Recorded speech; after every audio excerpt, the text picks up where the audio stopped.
Hello students, today we are going to study about the second part of the chapter 6 of geography of class 8th. And on the basis of size, the size of an industry depends upon the amount of capital invested, numbers of laborers employed and the amount of goods produced. कोई भी industry होती है उसका size कैसा होगा ये depend करता है कि कितना कैपिटल कितना इन्वेस्टमेंट उसमें किया गया है, कितने लेबर्स उसमें काम करते हैं और किस तरह का और कितना जो गुड्स है वो प्रोड्यूस किया जाता है। साइज के बेसिस पे जो इंडस्ट्रीज हैं उन्हें 3 पार्ट में डिवाइड किया गया है, cottage industry, small scale industries और large scale industries.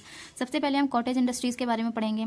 Cottage industries utilize local raw materials and basic tools and equipment. जो कॉटेज इंडस्ट्रीज होती हैं जिन्हें हम हिंदी में कुटीर उद्योग कहते हैं, ये जनरली घर से ही मैनेज होती हैं। वहाँ पे जो रॉ मटेरियल्स यूज़ किए जाते हैं वो लोकल एरिया में मिलने वाले ही रॉ मटेरियल्स को यूज़ करते हैं और जो टूल्स या इक्विपमेंट्स होते हैं वो भी घर पे ही आसानी से मिलने वाले टूल्स और इक्विपमेंट्स होते हैं। These industries are mostly found in rural areas. ये ज़्यादातर हमको ग्रामीण क्षेत्रों में देखने को मिलती हैं। The products are mainly for sale in the local market. ये जो प्रोडक्ट्स इसमें बनाए जाते हैं, तैयार किए जाते हैं, वो लोकल मार्केट में डायरेक्ट सेलिंग के लिए तैयार किए जाते हैं। Labour is supplied by the members of the family. और जो इसमें लेबर प्रोवाइड किया जाता है यानी कि जो लोग काम करते हैं वो फैमिली मेम्बर्स ही इसमें काम करते हैं। फार्मर्स और craftsman in their free time make goods like ropes, baskets, handloom cloth and leather items. जो किसान होते हैं या क्राफ्टमैन होते हैं अपने फ्री टाइम में अपना जो मेन वर्क है वो करने के बाद वो क्या करते हैं कि ये इसमें जो भी प्रोडक्ट इनको बनाना होता है या जो रॉ मटेरियल इनके आसपास आसानी से मिल रहा होता है उसको वो लोग उस समय बनाते हैं और जो बन जाता है, सामान तैयार हो जाता है तो जाके उसे मार्केट में बेच देते हैं।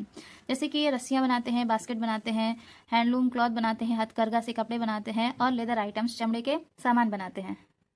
Small scale industries use power driven machines. इसमें जो है वो बिजली से चलने वाली मशीनों का इस्तेमाल होता है। Raw materials are obtained from outside and goods are sold through traders. Raw materials बाहर से मंगाया जाता है और जो सामान तैयार होता है वो डायरेक्ट मार्केट में नहीं सेल किया जाता है, वो ट्रेडर्स को सेल किया जाता है। उसके बाद ट्रेडर्स उसे आगे सप्लाई करते हैं। They are generally owned by an individual and employ a small number of labourers. ये स्मॉल स्केल इंडस्ट्रीज जो है वो ज़्यादातर किसी पर्टिकुलर इंसान के द्वारा जो है उन्हें मैनेज किया जाता है और इसमें थोड़े बहुत लेबरर्स को भी रखा जाता है। Small scale industries play an important role in developing countries.